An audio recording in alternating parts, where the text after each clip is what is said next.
ইশরাক বিশাল চাঁদাবাজ।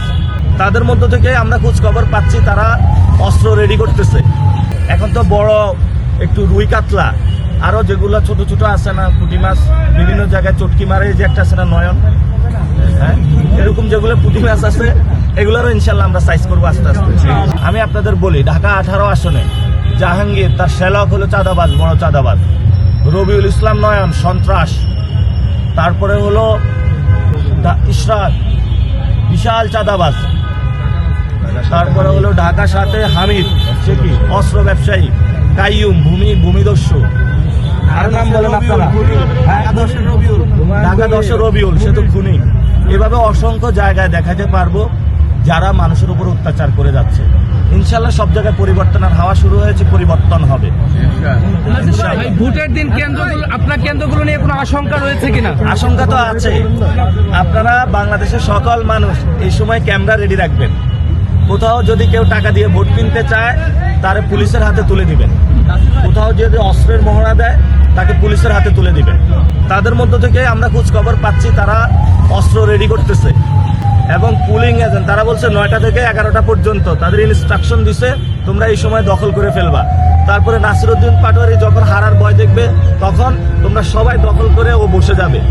অনেক প্ল্যান করতেছে।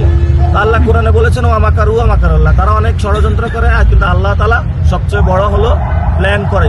আল্লাহ তাআলা সবচেয়ে তাদের মানে সকল ষড়যন্ত্র নস্যাৎ করে দেবেন ইনশাআল্লাহ। এখন আমি নাকি মির্জা আব্বাসের বেশি নাম বলি, আমি ইনশাআল্লাহ আগামীতে চেষ্টা করব সকল আসনের গডফাদারদেরকে চিহ্নিত করে দেওয়ার জন্য।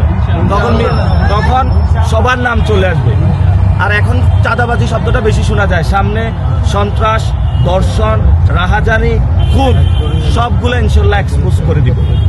দুর্বৃত্তায়নের রাজনীতি বাংলাদেশে চলবে না। গণ অভ্যুত্থানে শহীদ হয়েছিল নতুন বাংলাদেশের জন্য। নতুন বাংলাদেশে নতুন রাজনীতি চলবে, যে রাজনীতিতে কোনো দুর্বৃত্তায়ন নাই, সন্ত্রাস নাই, চাঁদাবাজি নাই, দখলদারিত্ব নাই ইনশাআল্লাহ। নাসির ভাই, প্রচারণা একেবারে শেষ। আপনার প্রতিদ্বন্দ্বী প্রার্থী মির্জা আব্বাস আপনাকে চিনে না, কি বলবেন? উনি একবার বলে চিনে, আরেকবার বলে চিনে না। উনি কি অশিক্ষিত? শিক্ষিত না? মোবাইল আছে না?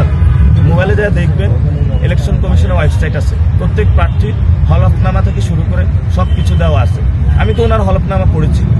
দুনিয়ার ভরা দুর্নীতির জিনিস, মামলা, দুর্নীতির মামলা, সব প্রার্থীর দেওয়া আছে হলফনামা।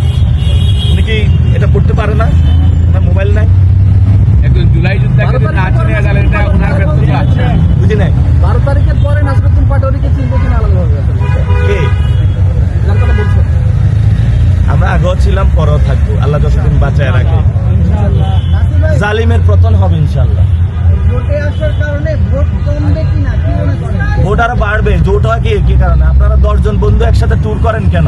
খরচ বাঁচে, আরো আনন্দ বেশি হয়।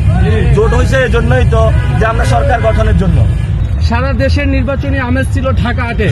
এখন অনেকে বলছে যে ঢাকা 8-এর নির্বাচনটা স্থগিত করে আরো কিছুদিন নেওয়া যায় কিনা, কি মনে হয়? আপনি কি বলবেন? ঢাকা 8-এ নির্বাচন স্থগিত করা লাগবে না। সেটা হলো ঢাকা 8-এই সংগ্রাম চলবে।